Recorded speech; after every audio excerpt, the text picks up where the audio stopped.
What's up guys? Today I'm going to be showing you how to make a wooden American flag in the shape of America. Let's get started.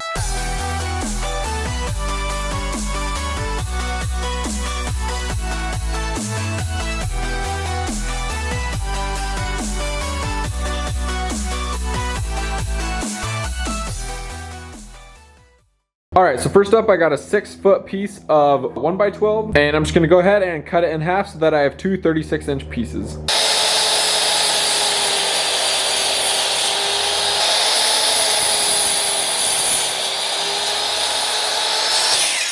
Alright, so now that we got those cut, the next thing that we're going to do is I got my image printed out here. I can go ahead and show you how I print out something like this if you're not sure how to do that. But once you got it printed out, just going to get it laid out. And then what I'm going to do is go through and cut off all of these margins. And when you cut them off, you only have to cut them off of one sheet where they join up. So for this join right here, I just have to cut the one off and then I can go ahead and meet it up with that one. And the easiest way I found to cut these is to just take a block, take a straight edge, then if you just line that up, just take a razor knife and so then you cut it just like that. And then once you have it cut, as you can see, we can just go ahead and line that up. And then we'll go through and just tape it off to the side where it is not covering up any of the image. So I'll just throw some tape in here and in here. And we'll just go ahead and get the rest of those cut and get it all put together.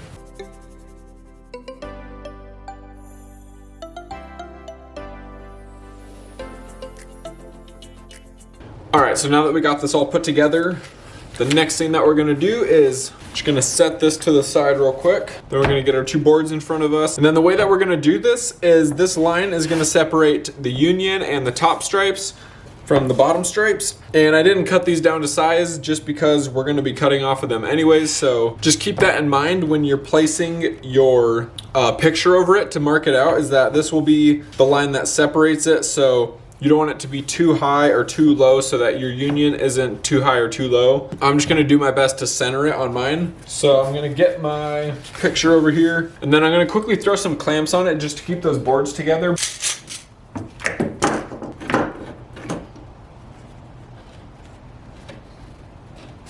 All right, so we got those.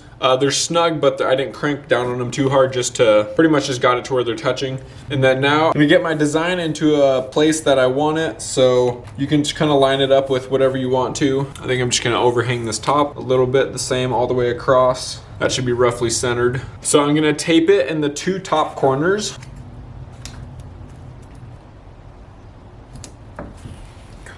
And then once I got it taped, I'm gonna take some of this transfer paper here, and this stuff is gonna go the dark side down. So as you can see, that side's all dark. And then on this other side, it's like this felt material. So this felt stuff is gonna go up, dark side down. And since I got it taped, I'm just gonna go ahead and slide it under there, wherever I'm gonna be outlining.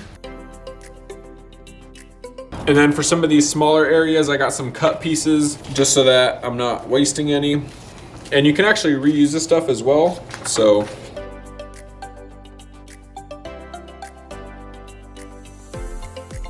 All right, so now that I got that under there, I'm just gonna go around with a pencil and just outline it, and then that will transfer the image onto the wood.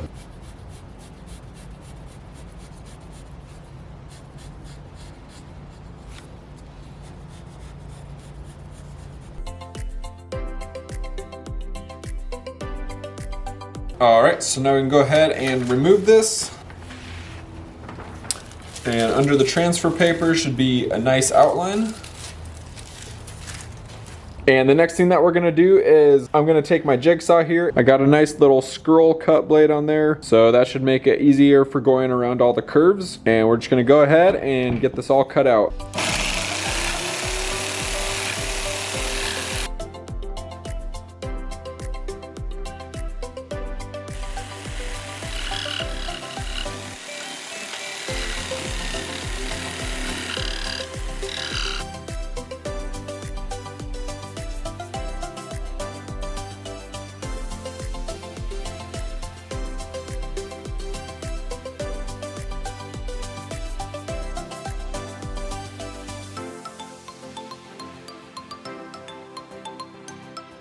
All right, so now that we got that cut out, As you can see, I got my two pieces and they line up real nice right in the middle. Make sure when you're picking out your 1x12, you do your best to find a piece that isn't too bowed this way, and also look down it and make sure that it's not too twisted. As you can see, this one is fairly straight. It's got a little bit of a bow in it, but I think we should be able to work with that. So yeah, do your best to find a nice straight piece. They won't be perfect, but just make sure it's not one that's just super twisted and bowed, because that'll just give you nothing but problems. And next up, I'm actually going to add the distressed look to mine. This is totally optional, but I just really like the look that it gives. I did a little sample piece here. So right there you can kind of see the look that it gives. There's a little bit of a better angle. Otherwise, if you don't do it, that's just the torched look without the distressed edge.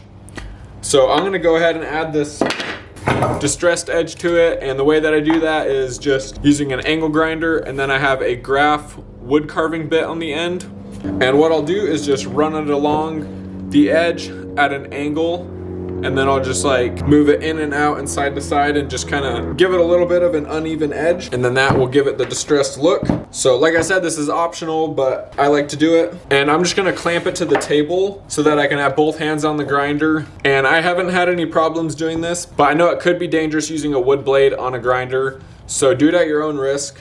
But I have not had any problems with it. Just hold on really tight, make sure you're not holding onto it loose, and make sure you can get both hands on it. So if you have to put it on the ground and step on it or something, so you can get both hands on the grinder, do that. But just make sure you put safety as a priority, and also wear some glasses because it will spit up some bigger wood chips, so you don't want to be getting those in your eyes. And then I won't be doing it on the middle seam, obviously, because that'll be where they connect, so it'll just be around the outside.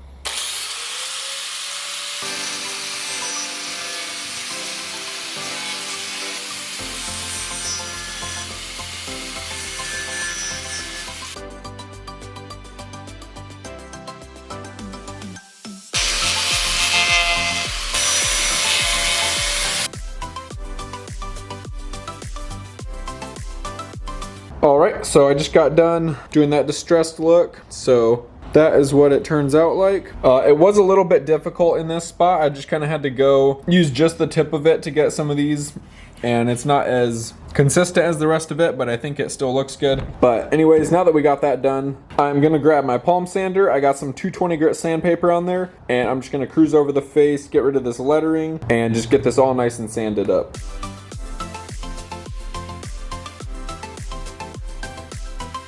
All right, so now that we got those all sanded, the next thing that we're gonna do is torch them. So torching it kind of helps the grain to show a little bit more through the stain. So usually I'll do a darker torch around the edges and then just go a little bit lighter in the middle, but you can just kind of do it however you'd like to. But the darker you do it, the darker the stain will appear on it. So you can just keep that in mind if you're going for a really dark look.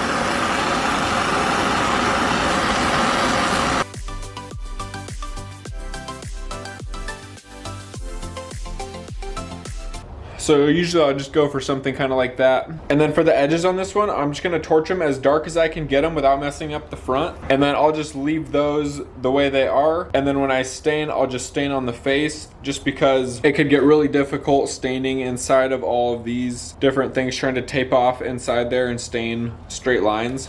So I think that way it'll look cool, and it will also make it a little bit easier for staining. So that's the way I'm gonna do this one. If you just wanna torch it just lightly and then just leave it like that, you're totally fine to do that. But I'm gonna go ahead and get the rest of this torched out, and we'll be ready to tape it up and stain it.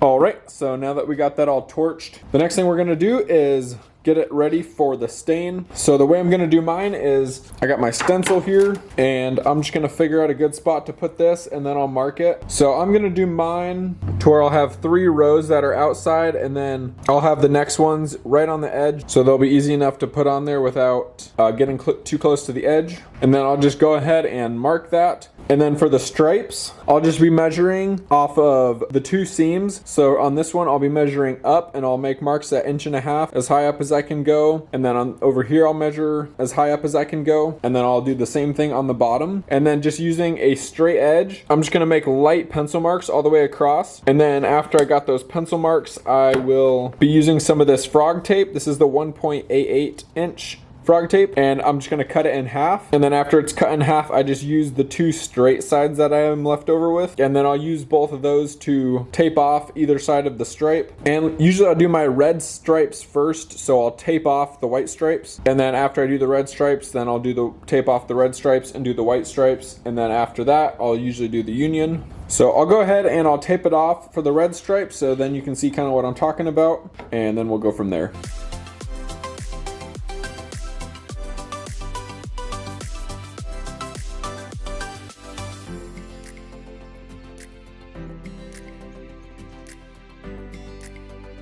Alright, so that is how it looks all taped up. So the bottom stripe on this one will be red, and then I just got every other white one masked off at 1.5 inches.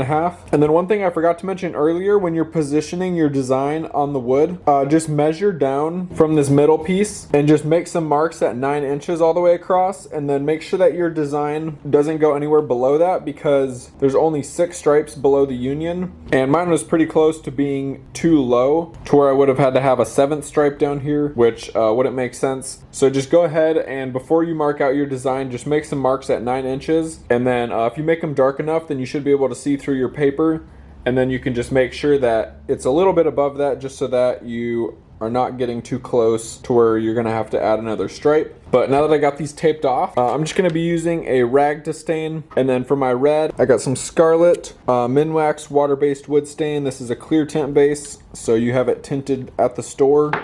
For my white, I just got some white. This is Varathane water-based wood stain, which is also a tintable base. This one's from Home Depot. This one is from Lowe's, the Minwax. And then for the blue, I got some navy blue. This is also a Varathane water-based wood stain. I know some people have said that they haven't been able to find these at their local Lowe's or Home Depot. I checked at mine and they still have it, so I think it's kind of hit or miss. But anyways, usually for the red and the blue, I'll do around 3 coats. And then for the white, I'll do around 3 or 4 coats. And then every time I switch stain colors, before I pull my tape, I'm just gonna spray a nice good coat of this Rust-Oleum 2X Ultra Cover Gloss Clear.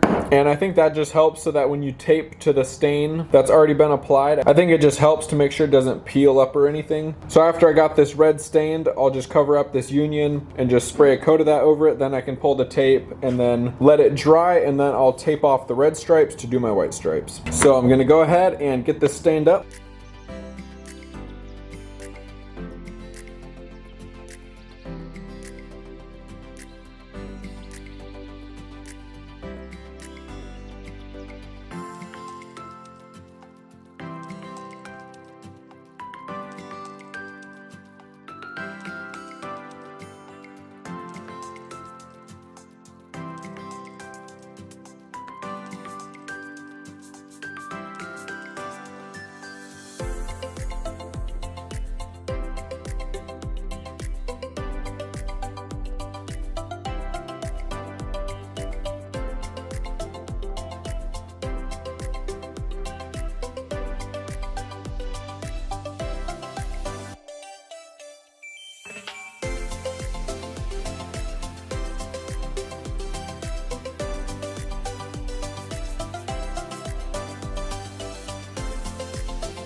Alright, so now that we're done with the staining, now we can go ahead and move on to the stars. One thing that I did forget to mention, for when I was cutting this out, I did cut this groove right here a little bit bigger than it was on the image, and then that way that just helped me to get in there to add the distressed look, and then also it just made it easier for cutting it. So that was one thing that I did forget to mention. For the stars, I'm going to be using the stencil here to mark them out. So I'll just line it up with my stain here, then I'll just tape it in place and then just use a pencil to mark it out. And then for mine, I'm only gonna be carving stars that are gonna be full. So anything that's on the edge, such as this one right here or this one over here, where you can see through it, I won't be carving any of those. For mine, I just want it to have complete stars. But obviously if you wanna carve all of the ones that are touching it, that's totally fine too. But that's the way I'm gonna do mine, is just anything that's a full star, I'll do it. But if it has any part of it that's over the edge, I'm just gonna leave that one out.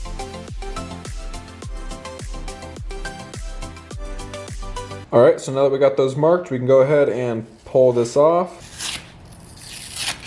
And then now we can go ahead and move on to carving them. So for this flag, I'm actually gonna be trying out the Dremel Stylo Plus. I've never used this one before, but I wanted to give it a try. So I'm hoping that this one will work out as good as the other one. Usually I use a Dremel 3000 with a flex shaft attached to it, but we're gonna go ahead and give this one a try. So it comes with number 105, which is a really nice and small carving tip. And this one should work really good for getting the points on the stars nice and clean. So we're gonna go ahead and give this a try. And usually for carving the stars, I will just turn it on full speed and then do my best to just take off just the coloring. I don't go super deep, just enough to take off the coloring and then just outline the star. And then I think I'll use a 106 or a 107 for cleaning out the middles of them, just because those go a lot quicker than the 105 will. But we're gonna go ahead and give this one a try.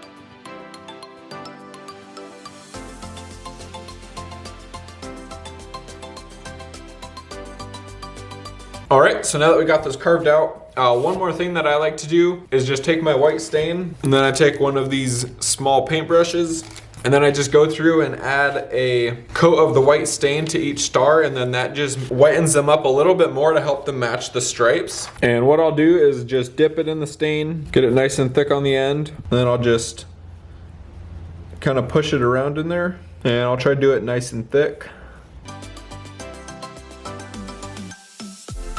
So just like that. So I'm gonna quickly go through and stain the rest of these.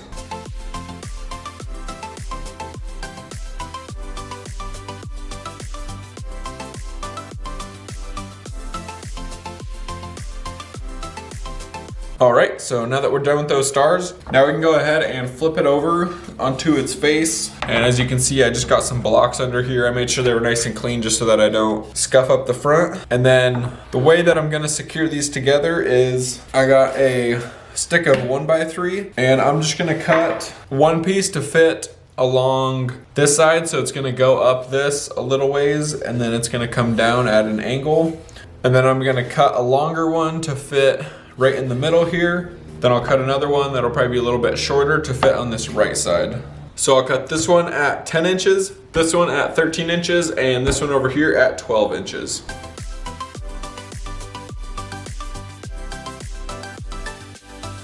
All right, so now that I got these cut, so this one's gonna go right here, 13 will go right in the middle, and then 12 will go right on this side. These might be a little bit different for yours if yours was a little bit smaller or a little bit bigger. These two shouldn't matter that much as long as they're behind it, but this one over here, since it is so skinny on this part, you wanna make sure that it's not gonna be too high up here to where it'll be easily visible from the front. So I'm trying to keep it down to where it's a little bit wider right here. And then to secure these, I just got some number 8 1.25" screws, and then I'll also throw some glue on the back as well, just to give that some added strength. And the reason I'm using screws for this one and not pin nails is I think the screws will just hold it a little better since these boards are bigger, and if they do decide to twist, I think the screws will just help to hold everything together a little bit better. So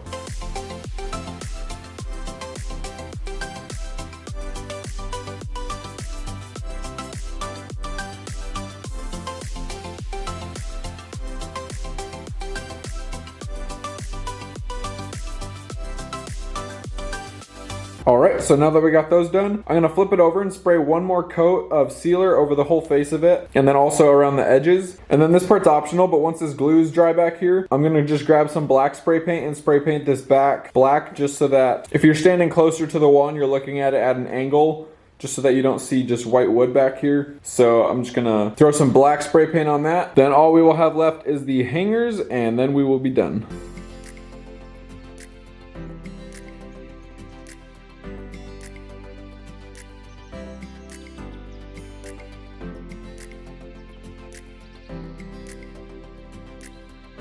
All right, so now that that's painted, the last thing we got to do is throw the hangers on. So I just got these large D-ring hangers, and all I'm gonna do is measure 5 inches up from this middle seam, and then that's where I'll put the top screw, and I'll put one on this one and one on this one.